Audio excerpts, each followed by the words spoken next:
ठिकाणी मंद्रुपचे आमचे मित्र भाजपचे जिल्हा उपाध्यक्ष मळशीद मुगळे साहेब हे पूरग्रस्तांना भोजनाची व्यवस्था केलेली आहे. मंद्रुपला येणं शक्य नाही. अशा विस्थापितांसाठी त्यांनी या ठिकाणी होडीतून घरपोच भोजन या ठिकाणी पोच करत आहे.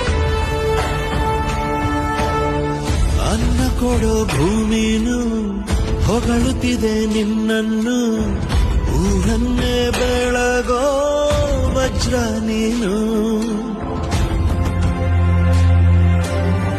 ಬಾಗುವುದು ಭರಸಿಡಿಲು, ಎದುರುಗಡೆ ನೀನಿರಲು, ಧೈರ್ಯದ ಮುಗಿಲು ನೀನೆ ಕೇಳು.